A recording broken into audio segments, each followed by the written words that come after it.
బాబు గత్కరు మహేశ్వర్ రెడ్డి గారు 1 minute వారు మాట్లాడు.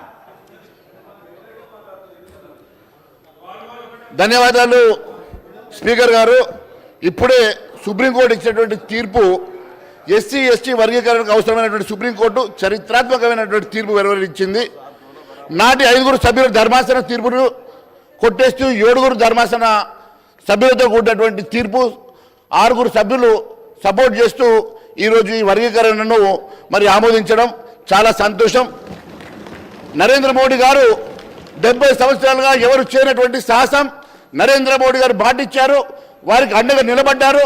హైదరాబాద్ పర్యటనలో కూడా వారు వీరికి అండగా నిలబడుతున్నట్టుగా స్పష్టంగా వారు అక్కడ హామీ చేయడం జరిగింది. అధ్యక్ష, 30 ఏళ్ళ రాజకీయ చరిత్రలో ఇరుక్కుపోయినటువంటి ఎస్సీ వర్గీకరణ అంశం న్యాయమైనటువంటి పోరాటమని గుర్తించి ప్రధాని నరేంద్ర మోడీ గారు ఉద్యమానికి మద్దతు ఇచ్చారు. అధ్యక్ష, హైదరాబాద్ పర్యటనలో భాగంగా ఇందుకోసం పోరాడుతున్న నాయకులకు అండగా ఉంటామని హామీ ఇచ్చారు. అధ్యక్ష, ఇందుకు కేంద్ర ప్రభుత్వ పరంగా చేయాల్సిన ప్రయత్నాలు చేస్తున్నారు. అధ్యక్ష, అదే సమయంలో దేశ అత్యున్నత న్యాయస్థానం కూడా ఎస్సీ ఎస్టీ ఉప కుల వర్గీకరణకు అనుకూలంగా చెప్పినటువంటి తీర్పు చాలా సంతోషంగా ఉంది. అధ్యక్ష, దానికి సంపూర్ణమైనటువంటి మద్దతు భారతీయ జనతా పార్టీ తెలుపుతుంది. అధ్యక్ష, ఖచ్చితంగా ముఖ్యమంత్రి గారు కూడా ఈ వర్గీకరణను ఆమోదిస్తామని చెప్పినందుకు ధన్యవాదాలు.